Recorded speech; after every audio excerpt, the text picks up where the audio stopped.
Get this and get it straight. Crime is a sucker's road, and those who travel it wind up in the gutter, the prison, or the grave. It started with death on my doorstep and got worse when I lied to a sympathetic bull, was pistol-whipped by a gorilla with dimples, and fought with a kitten on the Keys. And it might have gone on that way all night if I hadn't been helped by the king of the beasts. From the pen of Raymond Chandler, outstanding author of mystery, comes his most famous character and crime's most deadly enemy as we present The Adventures of Philip Marlowe.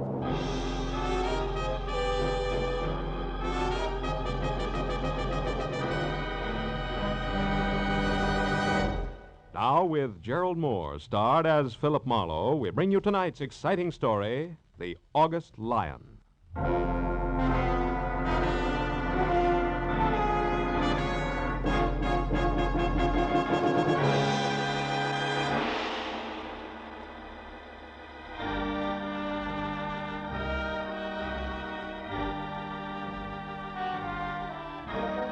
It was one of those in-between hours, along about 10 on a night at home when you don't quite know what to do with yourself. Then all of a sudden it's 11, and then 11:30, and you're in slippers and a robe and have done nothing, which is exactly where I was, except that I'd already decided on one, and only one, very dry martini, a quiet cigarette, and bed, when it came loud, insistent, and unwelcome. No improvement when I opened up.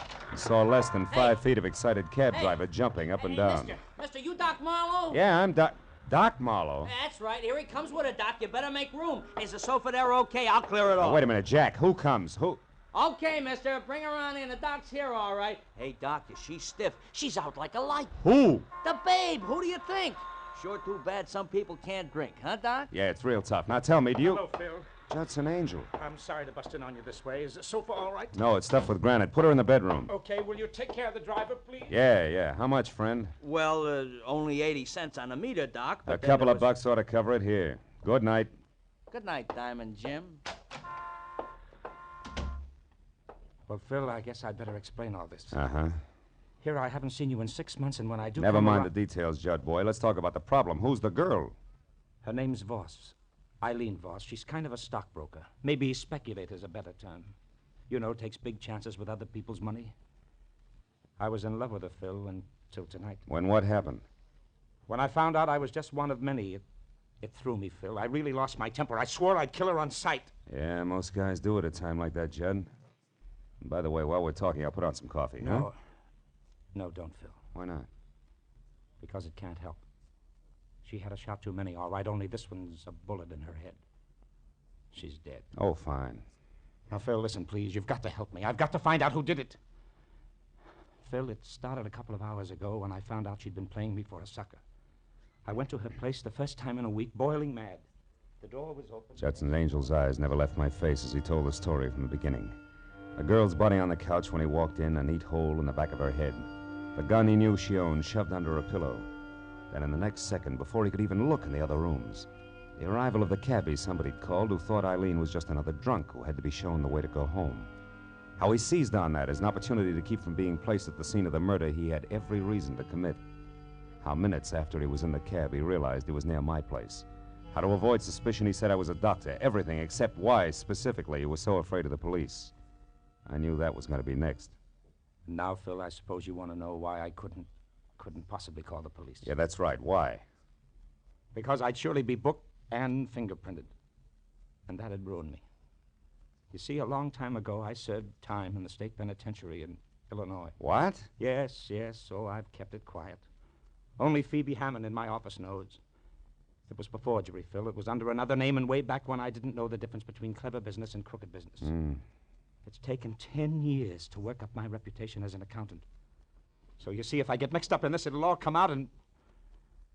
Well, smash, lots of pieces, no more. Oh, you've got to help me, Phil. You've got to find the real killer before the police get to me. Please, Phil. I can't, Judd. It'd be smashing just as many little pieces for me, too, if I tried to pull anything like this on homicide. No, I'm sorry, Judd. I've got to report this body. But, Phil, look, what if you do report the body, but you say that you don't know anything about it, that you're going out to find what you can? What about that, Phil? Oh, please. Please, Phil. Okay. What's the girl's address? 91 Hollycrest Drive. 91 Hollycrest. Yeah, the door wasn't locked, Phil. Mm-hmm. Your phone number, Judd? Gladstone 3926. I won't move out of my 3926. place until I hear from you. Now, make sure you don't, Judd. Because if I can't find the real killer, I've got to tell what I know about you. You understand that, don't you?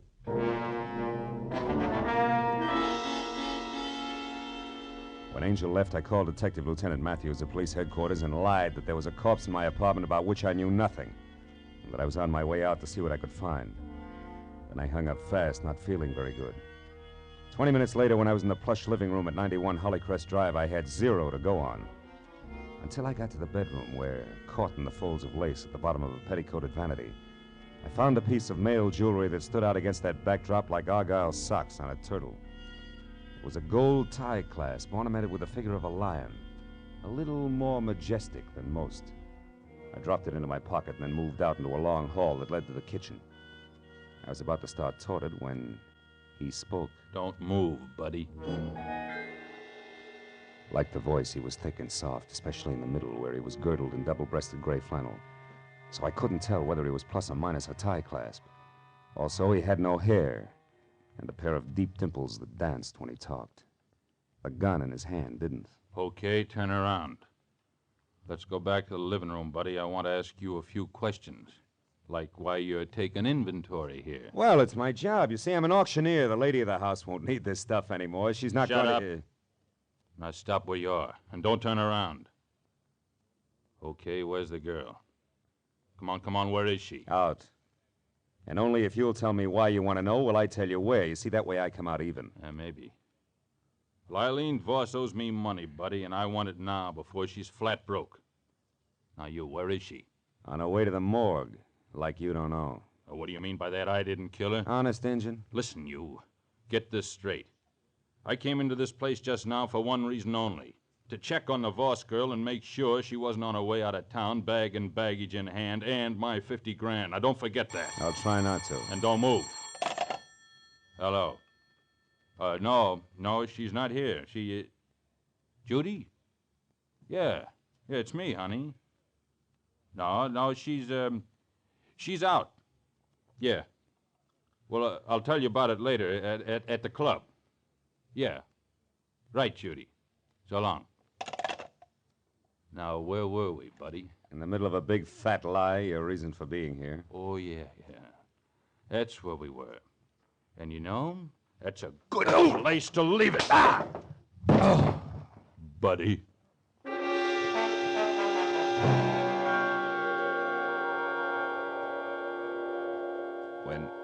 When the twin telephones, lamps, and end tables next to me got back to being one of each again, I saw the note next to the phone that said, "Call Monday at the garden room," which didn't add to much until I realized that Monday was spelled not as the day in the week, but M-U-N-D-Y. And recall that the garden room was a cozy collection of crepe paper flowers where some people did their serious drinking. That plus dancing dimples telling a girl named Judy, who had called for Eileen in the first place, that he'd meet her at the club was a little better than the 0 plus tie clasp I'd been working with. And a half hour later, that little became a lot, and things started to dovetail because a placard under glass in front of the garden room bragged about the glamour-puss pianist featured inside, whose name was first Judy, second Monday, not his day in the week. I blessed my good luck, exchanged smiles only with a head-check girl in the lobby, and found a table for one inside, not more than a half a dozen octaves away from Miss Monday's left hand. I'd ordered a drink and had a cigarette going before she paid any attention to me. I'll play anything you want. It's a rule of the house. Just name it, or hum it, or whistle. But don't croon. That's also a rule of the house. What'll it be? How about the number you always play for that fat friend of yours? You know, the one with the deep dimples? Burleffe? Sure. It's kind of corny. Remember it? Yeah. You a friend of his? Not exactly. I didn't think so. He'd crown you if he heard you say dimples. He's sensitive. You're new here, aren't you? I've been in once or twice. Mutual friend of ours used to speak well of you. Eileen Voss. What made her change her mind? She was murdered tonight. Any idea who did it? I said I heard you. No, mister, I haven't got the slightest idea. Hey, There, that's the end of your request. Sorry, but I'm only allowed one to a customer. It's a rule of the house, I know, yeah. I'll see you, Judy. Hello?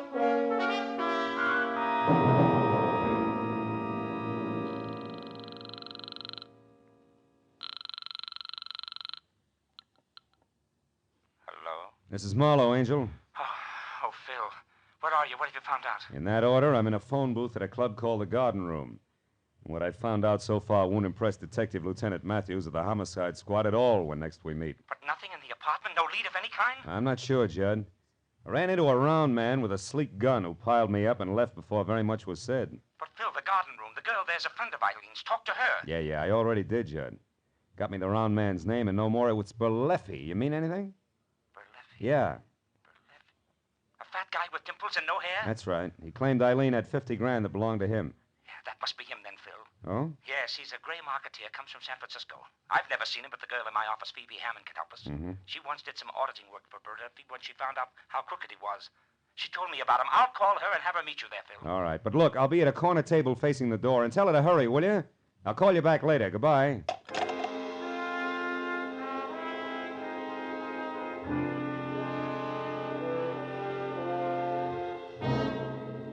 It was exactly 1 o'clock when what was at least 3 parts CPA to each part woman pushed the front door out of her way and entered. At the top, there was close-cropped hair, streaked with some gray. No hat. At the bottom, dark brown stockings running into darker brown shoes, no heels. In between, severely tailored tweed, closed tight at the neckline. It took all of 15 efficient seconds to decide that I was her man, and less than that again to introduce herself, ask for a cigarette, and name her drink. When it was my turn to talk, I brought her up to date, Eileen Voss's murder included. It's too bad, Marlowe. Judd's a great guy. Yeah? Why, it was only lunch today that he was knocking himself out, trying to figure what would be 4-0 for my birthday next week. Now this. Tell me, what can I do to help? Well, at the moment, Berleffi. All I know about him, Miss Hammond, aside from what I've told you, he said at Eileen's, is that he and Judy Mundy are a team. And Judy was a friend of Eileen's. How cozy. Isn't it? Well, it goes like this. Berleffi's front name is Steve, and he's out of San Francisco via Detroit and Chicago. And in each case, only a length of a subpoena ahead of the law. Oh? Back in the 30s, he was a mobster. The numbers game, protection racket, that kind of stuff. But after the war, he cashed in all his chips and went into a more or less legitimate business, with, of course, absolutely no change in tactics. Know what you mean.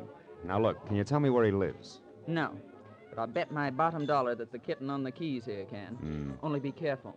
Berleffi has a reputation for shooting first and talking later. I only hope he isn't after Judd, too. You know, there might be some connection between them that goes back to the days when Judd was Francis Lyon and Berleffi was Phoebe, did you just say Francis Lyon? That's right. Lyon. Uh-huh. Judson Angel is the name he took when he came out here. Why? What does that mean? I don't know. Here, look at this tie clasp. Oh? The ornament. It's also a lion. I found it in the bedroom at Eileen's place, and yet Judd told me that he hadn't gone past the living room. But, Marlowe, that doesn't prove that Judd lied. Why, it might not be his at all. Have you ever seen it before? No, I haven't. Besides, I never knew Judd to wear a tie clasp. Okay. Could belong to Berleffi. But it's still worth checking after we get Judd out of his apartment. Look, where's your place, Phoebe? Mulholland Drive, 361 North. 361. About a mile up into the hills. I'll let you do the trick. Honey, you go home and stay close to the fireside. I'll get a hold of Judd and tell him to get over there fast. And then maybe we can... Maybe we can what? What is it, Marlowe? Outside, Phoebe. It's a man coming this way. Berleffi? Worse. Goodbye, baby. I'll see you later at your place. I've been afraid of this all night. But who is it? What's his name? Detective Lieutenant Matthews. He's a police officer, Phoebe. First, last, and always. So long.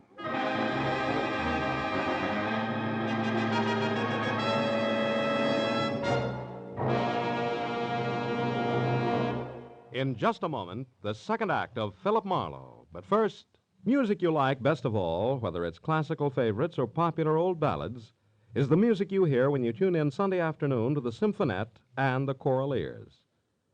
This Sunday, the Symphonette plays popular operatic pieces and has as guest Milton Kay, pianist, who will play the final movement from Rachmaninoff's Concerto No. 2 in C minor. The male choir and Lenny Stokes, featured baritone of the Choral Ears, will bring you Pale Moon, The Wizard of Oz, Alice Blue Gown, Make Believe, and other favorites. Yes, it's the music you like when you tune in the Symphonette and the Choral Ears every Sunday over most of these same CBS stations. Now, with our star, Gerald Mohr, we return to the second act of Philip Marlowe and tonight's story, The August Lion.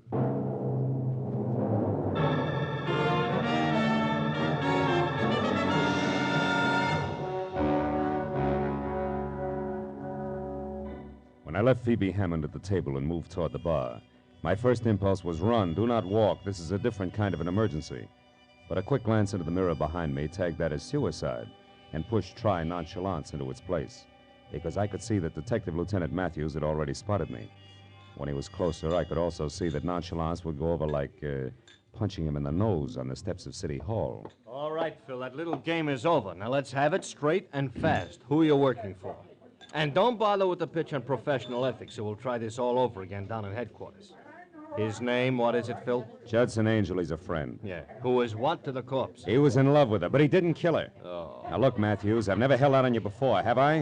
Which means you want to start now, huh? What are you getting at, Phil? My client's in a jam, Lieutenant. He didn't kill the girl, but unless I can find out who did, he's an eyebrow deep in a mess that doesn't even concern him. Which has what to do with you playing bashful tipster on the phone with the body being in your bedroom and Marlowe starring like a one-man police force? Will you listen? Come on, Phil. I've been an hour and a half just finding you. Now level. Why is this Judson Angel in a jam if he didn't do it? Okay, we'll try it honest-like. He once did time in another state, under another name, way back when he had less sense. Ah. If he's booked and fingerprinted, it'll be splashed all over the papers. He'll be ruined. Why? What's his business? Well, today it's accountancy, and then it was forgery. Oh. You can see that side by side they don't make a very handsome couple. Now, come on, Matthews, give the guy a break. Will you? Take my word, he deserves it. What do you want me to do? Give me some time. If I don't have the answers, I'm out of luck, and so is Judson Angel. Please, Matthews. All right, Phil, all right. 60 minutes. And if I don't hear from you by 10 after 2, we start all over again down in headquarters, your client included. I'll be waiting for your call, Phil. Good night.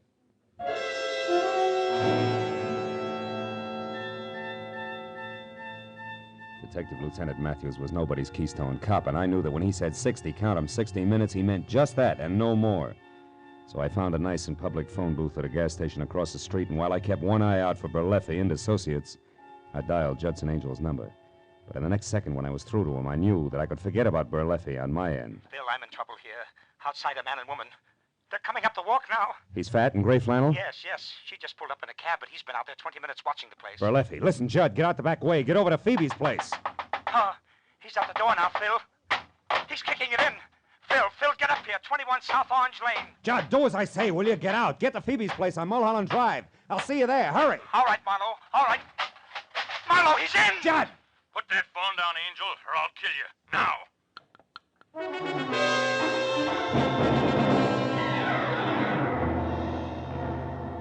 When I screeched to a stop at number 21 South Orange Lane, which was lights out, front door open, and no car parked in sight, I went inside. Just visible in the moonlight was the huddled figure I'd been afraid I'd find. What I didn't know until I was nearly next to it was that it was Judy Mundy, not my client, and only unconscious, not dead. There was a large white envelope lying next to her, and beyond that, a litter of broken porcelain that had once been a lamp. I switched on a light, found some brandy, and then brought her to as fast as I could. Marlowe. Yeah, and with a brand new request. Here, take a drink. Now, I'll ask the questions. One, what happened here with the three of you? Where's Berleffi and, more important, Judd Angel? Come on, baby, talk fast. All right. I think Angel got away. I don't know where he is. Berleffi? Dead, I hope. I got him to thank for that lamp getting together with my head. How come? Angel made a break for it, kicked out the lights, and tossed a lamp at the same time. Hero Berleffi used me for a shield, then took off after him. Your connection with both Berleffi and Eileen Voss, what was it? I forget. Come on, Judy, baby, talk. You're not going to get another chance this side of the witness box. Witness box?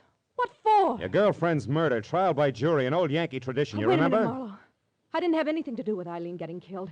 They can't tie that onto me. They can try. Now, what'll it be? It'll be what you want. That's better. I only got chummy with Eileen in the last month, Marlowe, because Berleffi told me to. He was my boyfriend. Hooray for love. Go on. What was in it for Berleffi? He wanted to know where Eileen got her tips on the market. That way he could skip paying her any commission. Figures. What went wrong? Nothing. Only instead of finding out how well she knew who, I discovered she was going broke, period.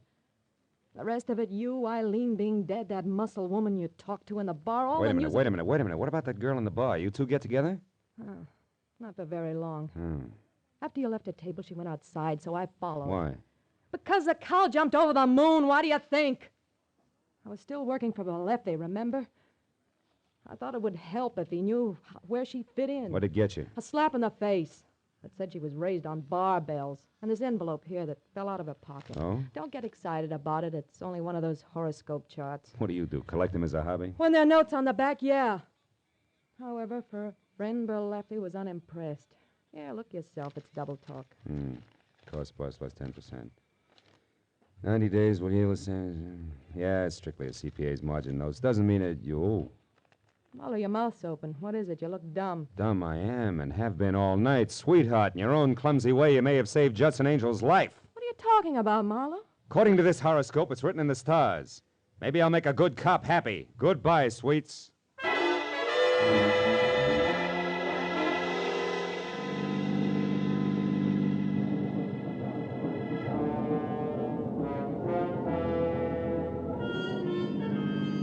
Mulholland Drive is a fancy collection of hairpin turns and deceptive curves along the top of a mountain that separates Hollywood and Beverly Hills from the San Fernando Valley. But when I was on it and burning up good rubber at each bend as I headed for number 361 North, gas pedal on the floor, driving conditions were the least of my worries. And it wasn't until I had parked away from the bungalow that perched on the edge of a cliff and was out of my car, 38 in hand and close to a half-open French window, that I breathed a long, long sigh of relief. Because then I could clearly see that Judson Angel was still alive. I swallowed the sigh fast when I could also see Angel's face. It said there was nothing permanent about his good health, because on the other side of the room, and only visible to me via a corner mirror, was the reason why. Holding on tight to a short, ugly revolver was the one the horoscope had said could be Eileen Voss's killer, the CPA known as Phoebe Hammond. While she talked, I moved around to where I'd be able to take aim in one straight line. About everything. I didn't want to kill Eileen in the first place. It was an accident. I don't believe you. Doesn't matter now. You see, I'd invested some money with her, Judd. Money that wasn't mine. When I found out she was going broke, I went up to see her and demanded it back. She laughed at me. I got mad. I hit her. She took out a gun and said she'd call the police if I didn't leave. I grabbed it away from her. Then I shot her.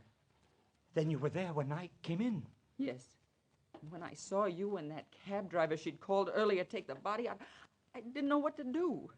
Until later, when I met with Marlowe on your behalf and learned all about Berleffi and the tie clasp he'd found. The tie clasp with the lion on it that you'd recognize as mine if Marlowe ever got the chance to show it to you. But he won't, Judd. I can't let him. Phoebe, you're crazy. You're crazy. You'll never get away with this. Oh, yes, I will, Judd. It'll be Berleffi they'll blame. He entered your room with a gun in his hand. I know. I saw him and that girl. Also, Judd, I'm the reason you got away from him. I rammed into his car when he started after you. It's too bad, Judd. Worse than that, Phoebe, it's a crying shame. Marlowe! The lights stuck, Phil. She can see your silhouette. I can follow her footsteps. We're even. Phil, the terrace. She's trying to get away. There she is outside. She tripped, Phil. The rail!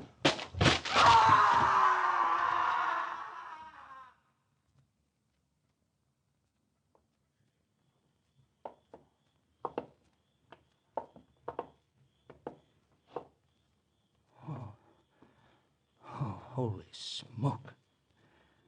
Phil, it's a good 200 feet down to solid rock. Yeah. Come on away from it, Judd. Time we made a phone call.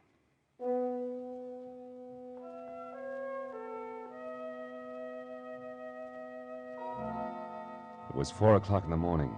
We were still on top of the mountain before the police had found the broken body of Phoebe Hammond.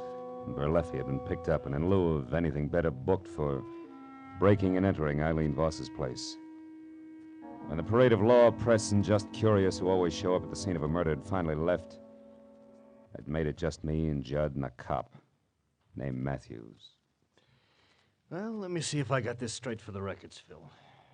First, you thought it was a tough called Berleffi. And second, you were afraid you'd been a sucker and it was really your client. And finally, you figured it had to be a woman who all the way looked like she was no more than along for the ride. Huh? What? You mean you really believe I could have done it, Phil? Well, yeah, it looked that way for a while, Judd. You know, you said you hadn't been past the living room up at Eileen's, and yet I found a tie clasp in the bedroom there ornamented with a lion. Then I found out your real name was also Lion. It almost added. Yeah, but since you didn't have a chance to find out whether or not Berleffi was missing at Tie Clasp, you still consider that was only circumstantial evidence, am I right? Right, yeah. Till I ran into the switch, which was an envelope that had belonged to Phoebe Hammond. There was a horoscope chart inside.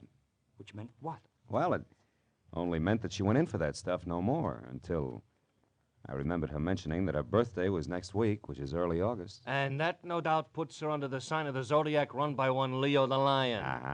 Yes. Yes, and the mannish, tight-necked suit she always wore could have meant a shirt and tie underneath, minus clasp. Exactly, gentlemen. That's it. Now, me, Lieutenant, What?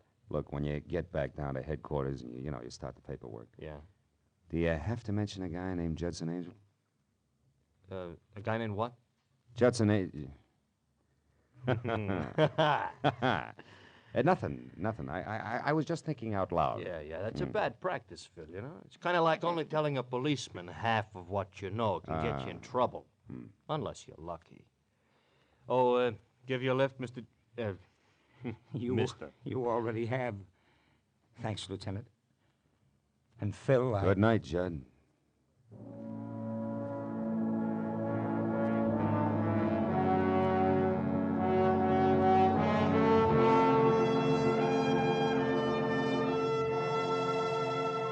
When Judd and the lieutenant left, I figured I'd have a last cigarette on the terrace. Think a little about the desperate people I'd met on a night that had started out to be quiet. I found myself not smoking, not watching the early sun brighten the valley below, and not thinking about much of anything except the overturned stone flower pot that was lying next to the splintered rail where Phoebe Hammond had tripped and taken her final plunge. It was an ordinary square flower pot with an ordinary flower in it. The figure in relief on the side was a lion resting on its haunches. And as I looked at it, I thought it was a little more majestic than most.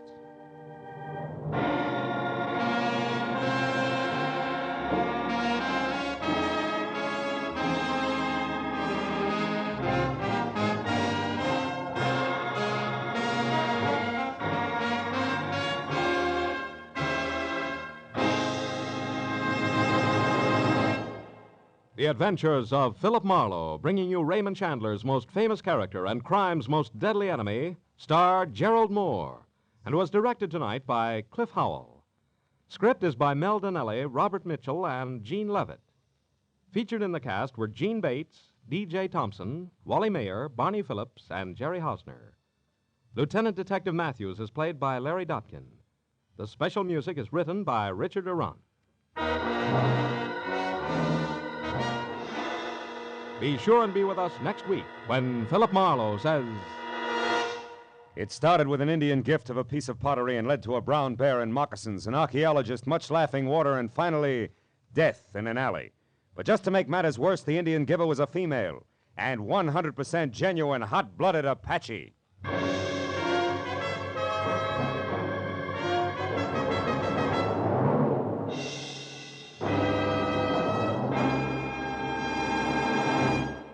They cracked the phantom voice question on Sing It Again last Saturday, so the jackpot is down to minimum, only $50,000. Although, looking at it optimistically, $50,000 is still the largest jackpot in radio. You get other nice prizes just for solving those gay little riddle songs, and it's one of the most entertaining hours you'll find all week. So if you like fun and riddles and good tunes, even if you don't care about $50,000, here's Sing It Again tonight on most of these same CBS stations. This is Joe Walter speaking. Stay tuned now for Gangbusters, which follows immediately over most of these same stations. This is CBS, the Columbia Broadcasting System.